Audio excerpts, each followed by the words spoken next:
हाय viewers, आज मैं आपको ज्योतिराव फुले द्वारा लिखित ग्रंथ गुलामगिरी सुनाऊंगी। तो चलिए शुरू करते हैं ये ग्रंथ। उस समय उनकी औरतों ने उनके सामने दूसरे बलिराजा की प्रतिमा रखकर और भविष्यवाणी जानकर कि दूसरा बलिराजा देवता के राज्य की स्थापना करेगा, उन्होंने अपने घर की दहलीज में खड़े होकर उसकी आरती उतारी होगी और यह कहा होगा कि अला बला जावे और बलि का राज आवे। उस दिन से लेकर आज तक सैकड़ों साल बीत गए, फिर भी बलि के राज्य के बारे में कई क्षेत्रों में क्षत्रिय वंश की औरतें हर साल अश्विन शुद्ध दशमी को शाम के समय अपने अपने पति और पुत्र की आरती उतारकर आगे बलि का राज जाए यह इच्छा व्यक्त करती हैं।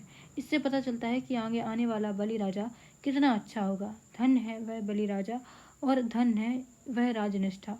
लेकिन आज के तथाकथित मांगलिक हिंदू लोग अंग्रेज शासकों की मेहरबानी पाने के लिए, जिससे उनको अंग्रेजी सत्ता के बड़े बड़े पद और प्रतिष्ठा के स्थान मिले, इसलिए ये लोग रानी के जन्म के दिन पर आम सभाओं में लंबे लंबे भाषण देते हैं। लेकिन समाचार पत्रों में या आपसी बातचीत में उनके खिलाफ अपना रोष व्यक्त करने का दिखावा करते हैं। धोंडीराव ने कहा, उस समय बलिराजा द्वारा बुलाए गए सरदार उनकी मदद के लिए आगे आए या नहीं। ज्योतिराव ने कहा, बाद में कई छोटे बड़े सरदार अपनी अपनी फौज के साथ अश्विन शुद्ध चौदहवीं को आकर बाणासुर से मिले। उनकी बाणासुर को आकर मिलने की खबर सुनते ही बलि के राज्य के सभी ब्राह्मण अपनी जान बचाकर वामन की ओर भाग गए। उनको इस तरह भागकर आते देख वामन बहुत ही घबरा गया। उसने सभी ब्राह्मणों को इकट्ठा किया।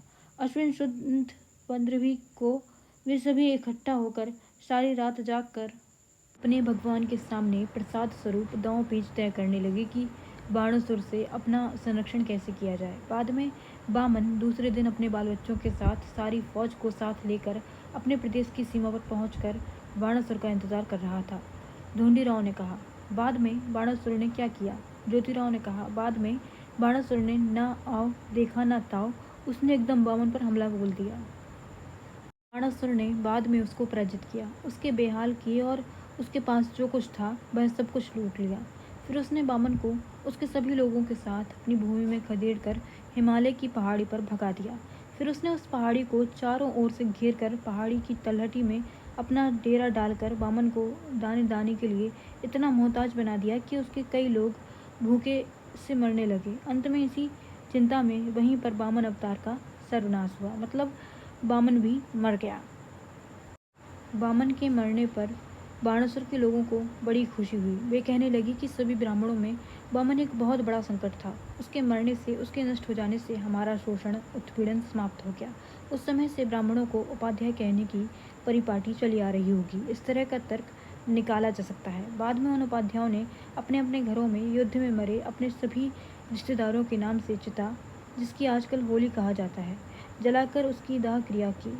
उससे पहले मृत आदमी को जलाने का रिवाज था। उसी प्रकार बाणासुर और अन्य क्षत्रिय युद्ध में मरे। उन्होंने अपने अपने सभी रिश्तेदारों के नाम से फागुन वध एक पद को वीर बनकर हाथ में खाली तलवार लेते हुए बड़े उत्साह में नाचा कूदा और मृत वीरों का सम्मान किया। क्षत्रियों में मृत आदमी के शरीर को जमीन में दफनाने की बहुत पुरानी परंपरा दिखाई देती है। अंत में बाणासुर ने उस उपाध्याय के रक्षण के लिए कुछ लोगों को वहां रखा। शेष सभी को अपने साथ लेकर अपनी राजधानी में पहुंचा। बाणासुर की मुख्य राजधानी में पहुंचने के बाद जो खुशी हुई उसका वर्णन करने में ग्रंथ का विस्तार होगा। इस डर से यहाँ मैं उस घटना का संक्षिप्त इतिहास दे रहा हूँ। Thank you for watching.